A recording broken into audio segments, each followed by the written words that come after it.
Hello everyone, my name is Destiny Nash, and today I will be informing you guys about the mental health of a student athlete.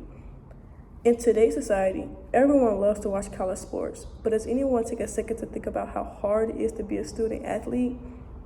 Student athletes have a lot of added pressure simply due to the fact that they have to balance between maintaining good grades and performing well in their designated sport.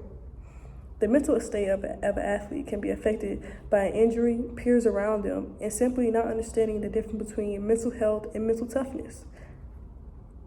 Let me inform you on what it really takes to be a student athlete. Injuries are a big part of an athlete's mental health. There has been numerous cases around the world where an athlete has gotten injured and it has messed with their mental health. Statistics show that once an athlete is injured, they turn to alcohol and drugs as an outlet for stress relief. For some, it can even turn into a suicidal death.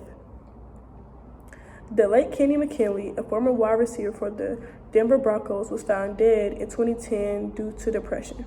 He took his own life because he had a poor mental health.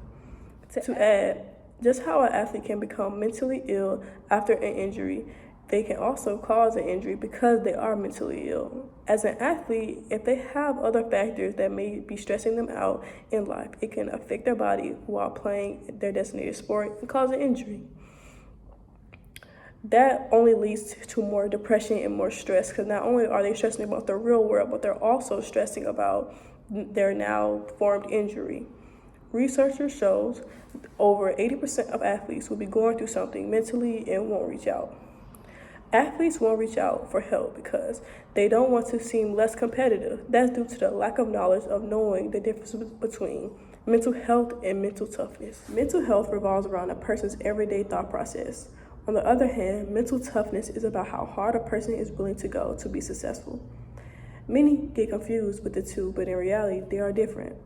With athletes, thinking a poor mental health is a weakness. They are less likely to seek a therapist. No athlete wants to look less intimidating than their competitors. Look less intimidating can bring stress on an athlete due to not being able to impress their family and peers. Society and parents both play parts in the way an athlete mentally feels about a sport. Society can praise and encourage a player, which will boost their confidence, but that mostly only happens if the athlete is elite. In today's age, the level of athletic ability that needs to be obtained is very high. Being elite isn't easy. Society has raised the bar to standards only about 27% of teen athletes can keep up with. That leaves the rest battling for acceptance from the world. Parents bring more stress to an athlete no matter the skill level, age, just because parents tend to hold their children at a very high standard to push them more, despite them thinking that they're helping. To an athlete, it's pressure that holds them back because they try so hard impressing their parents. That creates a mental health problem. Individual happiness goes missing in trying to make everyone else happy.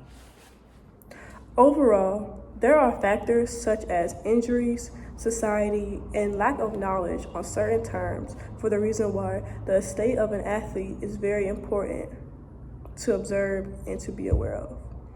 I hope today you all take away what happens internally with athletes and not just what you can see. Do you have what it takes to be an athlete? Instead of downing an athlete for a bad game, ask them, are you okay? Hope you guys enjoyed.